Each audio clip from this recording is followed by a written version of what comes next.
Hey everyone, KyberQ here. Before we get into the video, I want to quickly mention that to celebrate the channel hitting 200 subs, I'll be doing a special Q&A video. I'd love to answer your questions if you want to know more about how I make these videos, or if you want to ask about movies, TV, my art and animation work, or anything fun like that, or even if you have a suggestion for me. Please drop it in a comment on this video. Looking forward to seeing what questions you have in store for me. Now on to the video. What's going on here? Welcome to the Space Jam! Space Jam was a movie that only existed to sell merchandise. When it wasn't trying to create every DeviantArt fetish known to man, it was trying to sell you something. Get your Hanes on, lace up your Nikes, grab your Wheaties and your Gatorade, and we'll pick up a Big Mac on the way to the ballpark. I think cautiously optimistic is how I would describe my feelings going into this. Especially after Warner Bros.' most recent groan-inducing attempts of modernizing their animated properties for the big screen, from the rapping pigeons in Tom and Jerry to Shaggy and Scooby singing Shallow to Simon Cowell. Shallow, in the shallow,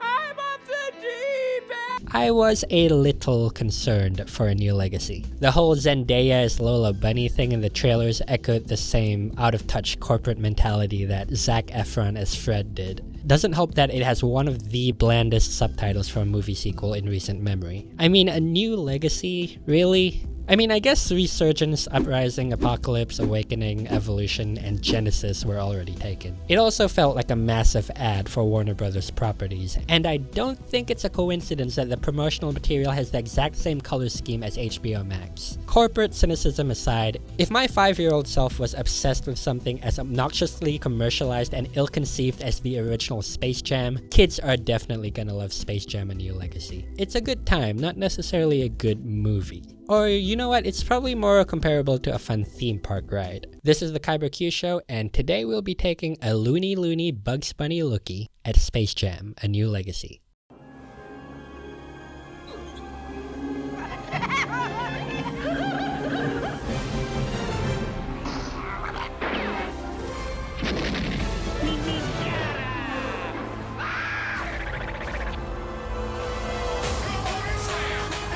Just like the original, A New Legacy centers around a basketball game between the Looney Tunes and an NBA star, LeBron James this time, against a group of monstrous superpowered analogs of other famous basketball players. I think one of the biggest questions people had was if it was gonna be a direct sequel or a reboot of Space Jam. And I think the best comparison I can make is that it's a similar approach to the Muppets movies, where they acknowledge that the previous one happened, but it's not necessarily a follow-up. They even do a lot of fourth wall breaks to say, yes, we've been through this before, let's move on. You want me, a talking cartoon bunny, to play with you, an NBA superstar, in a high-stakes basketball game?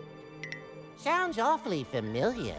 An added wrinkle is the setting of the Warner Bros. Serververse, which houses every Warner Bros. IP on multiple planets. We get to see the Looney Tunes travel from world to world like The Matrix and Game of Thrones, and interact with other movie, TV, and even comic book characters. It has that Wreck-It Ralph / Ready Player One flavor, which I dig. The basketball game embraces that video game quality as well, incorporating power-ups, point bonuses, combos, and even glitches to set it apart from the original. It is definitely a higher stakes game too, where the overlord of the Serververse, Algae Rhythm, played by a delightfully hammy Don Cheadle, is holding hundreds of real-life people hostage, including LeBron's family, and they'll be trapped in this reality if the Toon Squad loses. Half the crowd also consists of some of the most iconic characters from the Warner Bros. Catalog, like the Animaniacs, the Thundercats, the Iron Giant, and we have a lot of Hanna-Barbera icons like Yogi Bear, Space Ghost, Magilla Gorilla, Jabberjaw, the Flintstones, the Jetsons, Mystery Inc.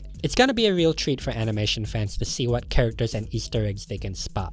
There are even live-action properties being represented. You'll be able to see both the movie and TV show versions of the Batman characters. There's Pennywise, the Mask, the Warboys. They're pretty much just extras cosplaying, so they kinda look like cheap knockoffs if you look too closely, but it's still a fun little element to the movie. Another aspect that's different in this Space Jam is the use of CGI for the Looney Tunes, as opposed to the cell animation used for the previous 2 live-action outings. We do spend a lot of time with them in the traditional 2D style, but that changes once we transition into the actual basketball game. The models are similar to the ones they used in those CGI Looney Tunes shorts from a few years ago, so thankfully they translate well to 3D while retaining that same elasticity and energy. Of course, I would have preferred if they stuck with 2D the whole way through, but the animation team involved translated the characters well without sacrificing any of the cartooniness. And I love that whole neon, candy-colored aesthetic to the movie. It really makes the characters pop. Speaking of characters, let's see who we're dealing with in A New Legacy. Filling Michael Jordan's sneakers this time is LeBron James, who I thought actually did a respectable job. If you've seen Trainwreck, you'd know how much he's willing to poke fun at himself and be a legitimately hilarious comedic actor.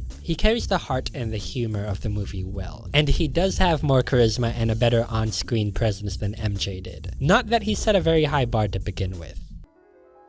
What's going on here? There is a character arc with LeBron here, even if it's your most simplistic kids movie fare that you've seen 100 times before. It's the one where you got the overbearing parent who wants his kid to follow in his footsteps, and the parent has to learn to let the kid be themselves and follow their dreams. I'm completely behind that message, but it really is the most bare bones version they could do. There's really nothing special or different about it. There's even an arc for Bugs Bunny, which I thought worked a little better. To make another Muppets comparison, his story was very similar to Kermit's in the Muppets 2011, in that he's the leader who's been left behind and wants to reunite with his friends who have all gone their separate ways. I actually felt for the guy. It was kinda sad to see him all lonely and miserable and just wanting to get the Looney Tunes gang back together again. So A New Legacy does have more of a through line as opposed to the first movie where they just plonked MJ and the Tunes into a basketball game with little motivation. There is an attempt here to add more character development, even if it is admittedly not a very strong attempt.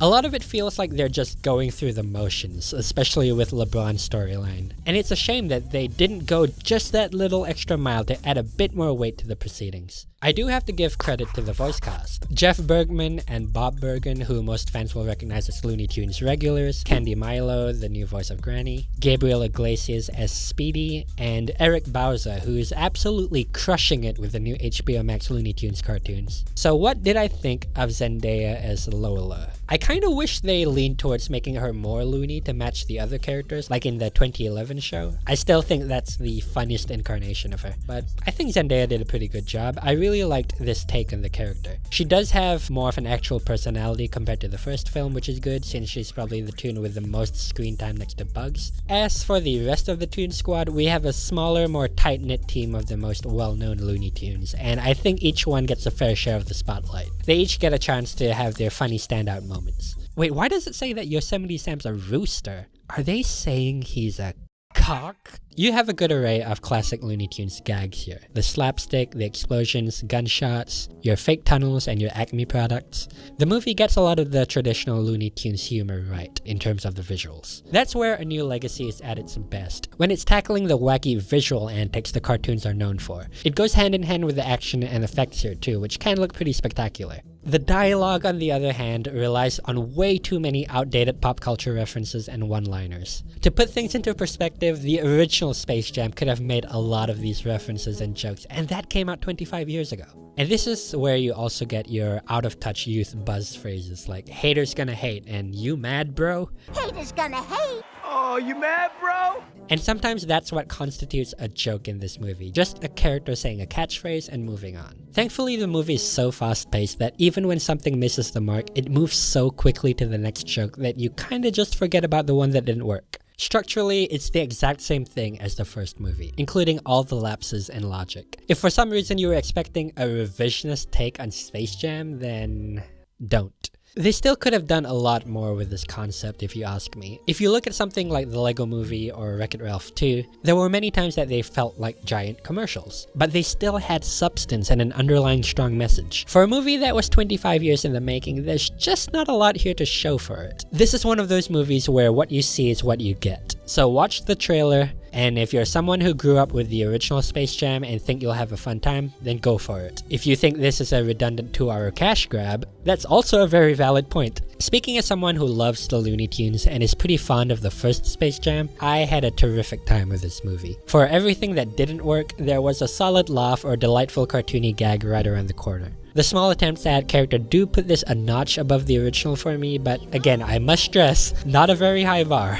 What's going on here? While A New Legacy doesn't quite make enough effort for me to recommend you to rush out to the cinema and see it, it's just one of those turn your brain off popcorn movies. And if you have it on streaming, I think it would be the perfect way to see this. I give Space Jam: A New Legacy a score of Bugs Bunny making a 30-year-old pop culture reference. Can't touch this. And guys, don't fall for the product placement.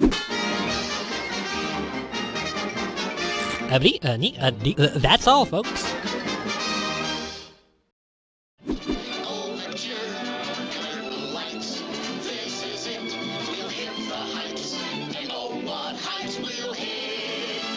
On with the show, this is it.